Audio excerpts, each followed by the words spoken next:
लखनऊ अग्निकांड के बहाने अखिलेश यादव का योगी सरकार पर बड़ा हमला। बोले जनता ने बीजेपी नेताओं को म्यूट कर दिया है। उत्तर प्रदेश की राजनीति में लखनऊ के अलीगंज अग्निकांड के बाद आरोप प्रत्यारोप का दौर लगातार तेज होता जा रहा है। इस मुद्दे पर अब समाजवादी पार्टी के राष्ट्रीय अध्यक्ष अखिलेश यादव ने बिना नाम लिए मुख्यमंत्री योगी आदित्यनाथ पर तीखा हमला बोला।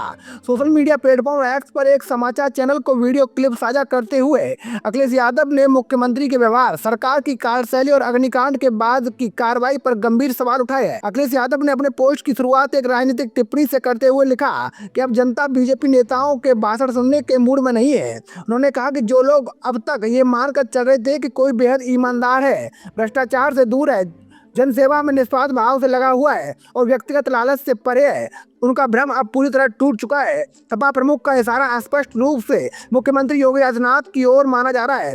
हालांकि उन्होंने अपने पोस्ट में किसी का नाम नहीं लिया। सपा अध्यक्ष ने आगे कहा कि जिस वीडियो को लेकर चर्चा हो रही है उसे देखने के बाद लोगों की धारणा बदल गई है। उन्होंने दावा किया कि जनता अब नेताओं की छवि और वास्तविक व्यवहार के बीच का अंतर समझने लगी है।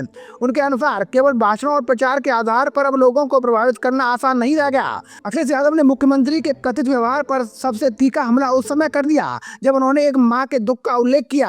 उन्होंने लिखा कि जिस व्यक्ति के सामने एक मां की गोद उजड़ जाने का सबसे बड़ा दुख हो, वो सांत्वना देने के बजाय कठोर हाव भाव और धमकी भरे लहजे में बात करता दिखाई दे, उससे संवेदनशीलता की उम्मीद कैसे की जा सकती है। उन्होंने कहा कि इससे यह स्पष्ट हो गया कि सत्ता में बैठे लोग जनता के दर्द को समझने के बजाय केवल अपनी छवि बचाने में लगे हुए हैं। सपा प्रमुख ने लिखा कि अब कथित नायकत्व का पूरा मायाजाल टूट चुका है। उन्होंने कहा कि अब सबसे अधिक निराशा उन लोगों को हुई होगी जो अब तक मुख्यमंत्री की छवि को आदर्श मानकर उनकी प्रशंसा करते रहे। अखिलेश यादव ने व्यंग्यात्मक अंदाज में सवाल भी उठाया, क्या अब यह भी कहा जाएगा कि संबंधित वीडियो कृत्रिम बुद्धिमत्ता यानी एआई से तैयार किया गया है। उन्होंने तंज कसते हुए कहा कि यदि जरूरत पड़ी तो आज की तकनीक इतनी सक्षम है कि एआई के माध्यम से होठों की गतिविधि पढ़कर यह भी पता चल जाएगा कि वास्तव में क्या कहा गया था। इस टिप्पणी के जरिए उन्होंने संकेत दिया कि किसी विवादित बयान से बचने के लिए तकनीक का सहारा लेने की दलील अब लोगों को स्वीकार नहीं होगी।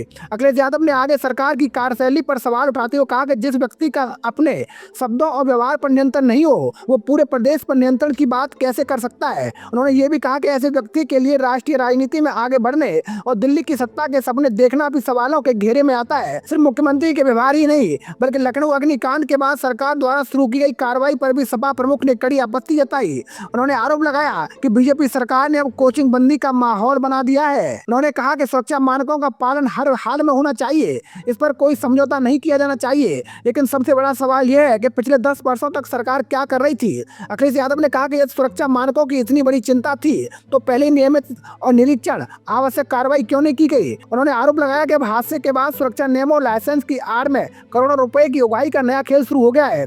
उनके अनुसार प्रशासनिक कार्रवाई का उद्देश्य सुरक्षा सुनिश्चित करना कम और आर्थिक वसूली अधिक दिखाई दे रहा है। सपा अध्यक्ष ने भाजपा पर हमला बोलते हुए कहा कि यह सरकार हर आपदा में भी संपदा तलाश लेती है। उनका आरोप है कि किसी भी दुर्घटना के बाद जनता को राहत देने और व्यवस्था सुधारने के बजाय सरकारी मशीनरी आर्थिक लाभ कमाने के अवसर खोजने लगती है। उन्होंने कहा कि यही कारण है कि जनता का सरकार पर भरोसा लगातार कमजोर होता जा रहा है। अखिलेश यादव के इस बयान ने उत्तर प्रदेश की राजनीति में नई बहस छेड़ दी है।